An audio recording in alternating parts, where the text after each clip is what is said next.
আমরা আজকে চলে এসেছি একটা বিয়ের অনুষ্ঠানে। আর এখন তো চলছেই বিয়ের সিজন। বিয়ে মানে অনেক সাজগোজ, শপিং, মজার মজার খাবার, অনেক মজা, অনেক ফান, একটু ইমোশন, সবকিছু নিয়েই আসলে একটা বিয়ে। আর বিয়েতে এবং কোথায় বিয়ে খেতে যাচ্ছি আজকে সেটাই নিয়ে থাকবে আমার এই ব্লগটায়। হ্যালো, আসসালামু আলাইকুম এভরিওয়ান, আশা করি সবাই ভালো আছেন। আজকের এই বিয়ের প্রোগ্রামটা অ্যাটেন্ড করার জন্য আমরা একটু আগে বের হয়েছিলাম। ভেবেছিলাম যে আমরা একটু আগে ওখানে গিয়ে পৌঁছাবো, বাট যা প্ল্যান করা হয় তা কোনো কিছুই হয় না। এত আগে বের হওয়ার পরও আমরা আজকে পৌঁছেছি 10টা বাজে।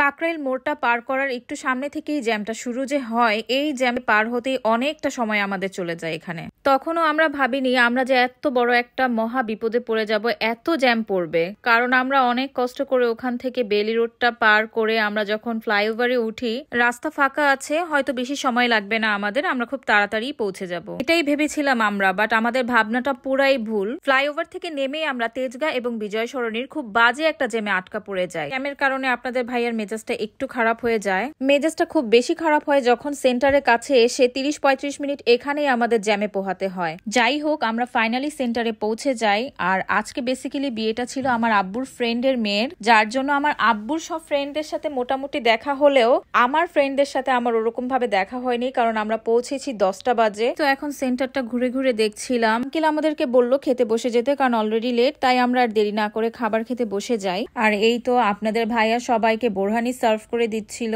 বিয়ে বাড়ির খাবার তো মানে সেই রকম খাবার। আর আমরা সবার আগে বোরহানিটা যখন দেয়, বোরহানিটা টেস্ট করে দেখি, বোরহানিটা আসলেই খুবই মজার ছিল।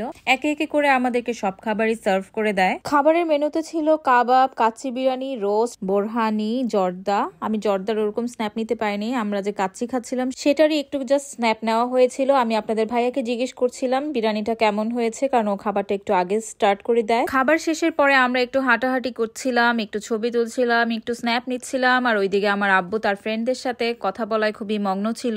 অনেকদিন পরে ফ্রেন্ড বলে তো কথা। এই তো আমি সেন্টারটাকে একটু ঘুরে ঘুরে দেখছিলাম, আর যেখানে একটু ফাঁকা পাচ্ছিলাম একটু স্ন্যাপ নিচ্ছিলাম, আর একটু ভিডিও করছিলাম, একটু ছবি তুলছিলাম। আর ওদিক থেকে বিয়ের কিছু রিচুয়াল চলছিল। এখন আসলে লাস্ট মোমেন্টে মেয়েদেরকে বিদায় দিবে, যেহেতু আঙ্কেলের মেয়ের বিয়ে, তো ওনাদের কিছু রিচুয়ালস ছিল ইম্পর্টেন্ট, কিছু কথাবার্তা, কিছু ছবি তোলা, কিছু সুন্দর আবেগপ্রবণ মুহূর্ত, যেটাই আসলে আমি একটু ক্যামেরা বন্দি করেছিলাম। এই তো আমরা ওখানে সবার সাথে দেখা করে এখন বিদায় নিচ্ছি, কারণ অনেক রাত হয়ে গেছে, এমনি আমরা অনেক লেট করে ফেলেছি। আজকের প্রোগ্রামে আমাদেরকে কেমন লেগেছে অবশ্যই কমেন্টে জানাবেন। কমেন্ট করে জানাতে কিন্তু ভুলবেন না।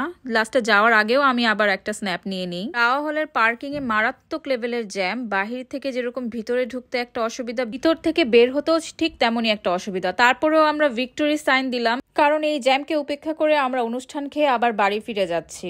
আর আমরা আবার ভয়ও পাচ্ছিলাম, আল্লাহ জানে এত রাতে আমরা যদিও বের হলাম আবার কি জ্যাম পাবো কি না। খুব ভয়াবহ একটা অবস্থা। তারপরেও যখন দেখলাম যে না, রাস্তা ফাঁকা, এবার মনে হচ্ছিল যে না, হয়তো এত রাত হয়ে গিয়েছে, হয়তো ওরকম একটা জ্যাম পাবো না। আমার আজকের ভিডিওটা আমি এখানেই শেষ করছি। ভিডিওটা ভালো লাগলে অবশ্যই লাইক, কমেন্ট এন্ড শেয়ার করবেন। নেক্সট ব্লগে আবার আপনাদের সাথে দেখা হবে। ততক্ষণে আল্লাহ হাফেজ।